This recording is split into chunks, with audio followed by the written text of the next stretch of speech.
সুপ্রিয় দর্শক শ্রোতা সবাইকে অনেক ধন্যবাদ জানাচ্ছি। আজকে দেশের একটা খুবই গুরুত্বপূর্ণ বিষয়ে কথা বলবো, সেটা হচ্ছে তো দর্শক, ইদানিং দেখা যাচ্ছে যে ঢাকার বিভিন্ন জায়গায় প্রতিদিন নতুন নতুন আন্দোলন হচ্ছে। বিভিন্ন পলিটিক্যাল পার্টি এবং বিভিন্ন শিক্ষা প্রতিষ্ঠান, সামাজিক সংগঠন সহ এবং বিভিন্ন সরকারি, স্বায়ত্তশাসিত, বেসরকারি বিভিন্ন প্রতিষ্ঠান প্রতিদিন ঢাকার রাস্তা ব্লক করছে এবং তার কারণে অনেক জনভোগান্তি তৈরি হচ্ছে। গত কয়েকদিন আমরা একটা জিনিস লক্ষ্য করছি যে ঢাকা দক্ষিণ সিটি কর্পোরেশনের বিএনপি প্রার্থী ইশরাক হোসেনকে মেয়র ঘোষণার জন্য গত কয়েকদিন যাবৎ তারা নগর ভবনের সামনে অবস্থান নিচ্ছে এবং তার প্রেক্ষিতে একটা আন্দোলন হচ্ছে। এখন আমরা যদি এই ঘটনার গভীরে যাই, তাহলে আমরা যদি দেখব যে সরকারের পক্ষ থেকে যেটা বলা হচ্ছে যে আইনি জটিলতার কারণে তার শপথ গ্রহণ করানো যাচ্ছে না।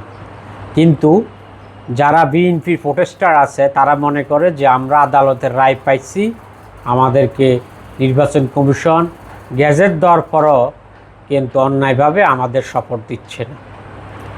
এখন সরকারের পক্ষ থেকে যে 10টি পয়েন্ট তুলে ধরা হচ্ছে, তারা বলছে যে এখানে যে গত রিজিমের যে মেয়র ছিল সে চলে যাওয়ার পরে যে নির্বাচন সরকারের পক্ষ থেকে প্রজ্ঞাপন দিয়ে ওই আগের মেয়রদের পদ স্থগিত করা হয়েছে এবং এখানে উনি যে নির্বাচনী ট্রাইব্যুনালে যে জয়লাভ করেছে সেটা নির্বাচন কমিশন এখানে আপিলের শুনানিতে পার্টিসিপেট করে নাই এবং কি নির্বাচন কমিশনের যে ট্রাইব্যুনালে যে রায় পেয়েছে ইশরাক হোসেন, সেখানে নির্বাচন কমিশন এখানে আপিল করে নাই এবং আইন মন্ত্রণালয়কে তারা এটার একটা চিঠি দিয়েছে এটার আইনি ব্যাখ্যার জন্য।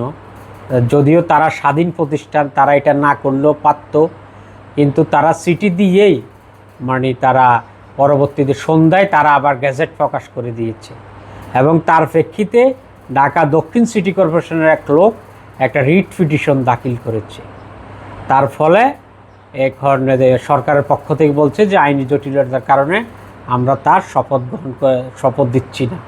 এদিকে যারা এনসিপি আছে, এনসিপির নেতারা বলছে যে যদি আগের মেয়র যদি অবৈধ হয় তাহলে তারা এই অবৈধ পদের জন্য তারা এত উৎসাহ কেন, এবং কি তারা নির্বাচন কমিশনকে দোষারোপ করছে যে নির্বাচন কমিশন কেন আপিল করলো না।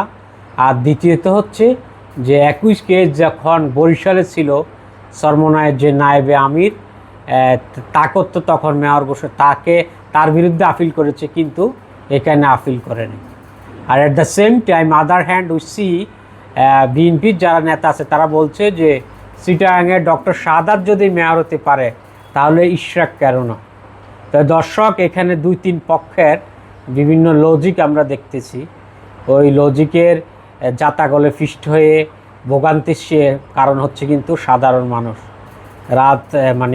বিভিন্ন রাজপথ ব্লক করার ফলে এখানে যান চলাচল বিঘ্নিত হচ্ছে এবং নাগরিক অসহনীয় যানজট সৃষ্টি হচ্ছে। তো সবার উচিত যে একটা আইনিভাবে, ওটা যেহেতু আইনিভাবে ডিল হয়েছে, আইনিভাবে ডিল করে এখানে জনভোগান্তি দূর করা। আর দ্বিতীয়ত যে ইশরাক হোসেন, উনি ঢাকার সাবেক মেয়র সাদেক হোসেন খোকার ছেলে, তারা বিএনপি অনেক is biggest political party in Bangladesh, there are no doubt. আর ইশরাক হোসেনের হি হ্যাজ ব্রাইট ফিউচার, আমি যতটুকু মনে করি।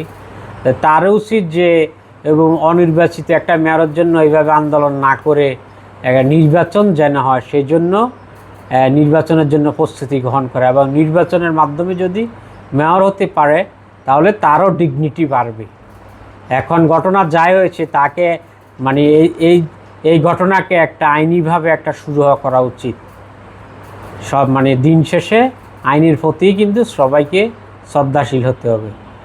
তো সবাইকে অনেক ধন্যবাদ দর্শক। আসসালামু আলাইকুম।